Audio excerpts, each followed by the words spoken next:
actually grew up in Milwaukee, and I started taking piano lessons when I was a child and just was always writing my own little pieces on piano. I had a great teacher who really encouraged me to do that, and over time it just sort of became more of an activity in my life. And then I went to Interlochen Arts Camp when I was in high school and formally studied composition for the first time. And then I went to college and wasn't sure if I was going to be a composer or if I was going to do something else, but then eventually just really gravitated towards composition and decided to do it as a career. So that's how I ended up here. I love music, and I was always very into listening to music of all genres and really thinking about it. So I think that, coupled with encouraging people in my life who said, you know, you can do this, you should do this if you want to. And also, like, I like to be sort of more behind the scenes as a person, so composition's a good career for me in that sense.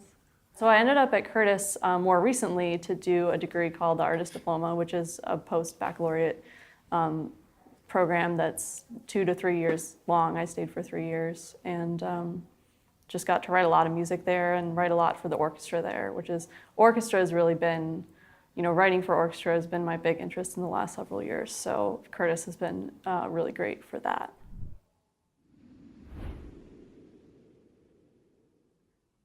The piece for this concert is a little bit different than some of my other pieces. Overall, I would say my musical language is really focused on creating lush harmonies and shaping pieces from that perspective. The piece for this concert called Green Go To Me is a little bit more oriented towards texture and sort of interesting sounds that the orchestra can create. So in that sense, it's a little different from some of my other pieces.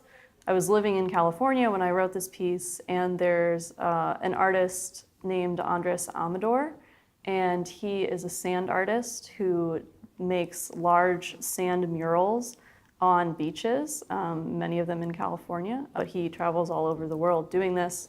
And what happens is there's a team of people that come out to the beach and rake the sand in designs that the artist directs them to do, and it creates these very large, beautiful patterns.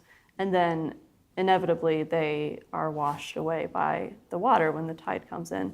And so that idea of a piece starting from just one simple thing, in my piece it's a clarinet melody, then growing from there into something bigger and blossoming and flourishing, and then receding away. That was the form that I used for this piece.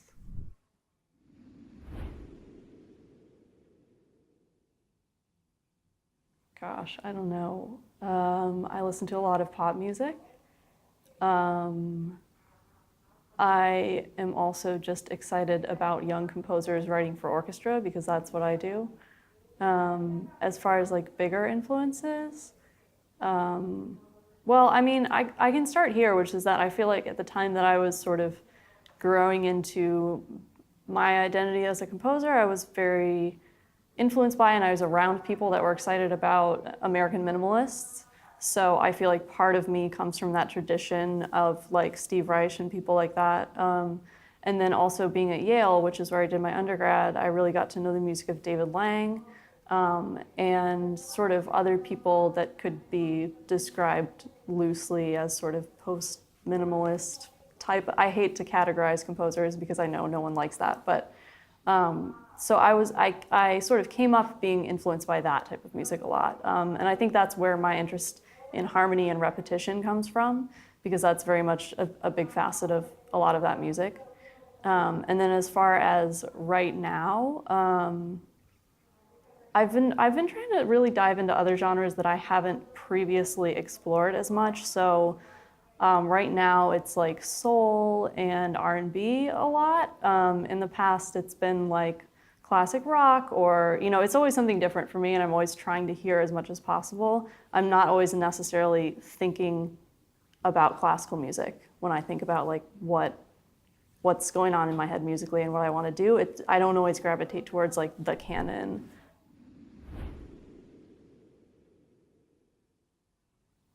I don't really necessarily identify with like American with a capital A identity musically or personally, but of course I am from here, and so I'm inevitably going to be influenced by what's around me.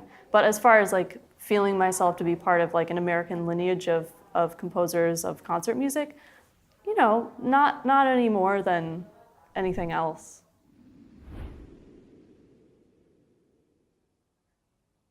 I did as a concert goer. I did have that relationship with the MSO, but most of all, I actually had a performing relationship with them because I was in the Milwaukee Children's Choir. And so we were the children's choir that the orchestra uses, and I think that's still the case probably for any sort of big work that involves children's choir. So I did a lot of pieces with the orchestra growing up as a member of that choir, and it was always like a huge thrill for me. I mean, I think the first time was Carmina Burana when I was 8 years old, and it was like the most exciting thing that had happened to me. I just loved, you know, being there and being around the orchestra, being on stage, being backstage, seeing how everything worked. So that's my big memory of MSO, is singing with them.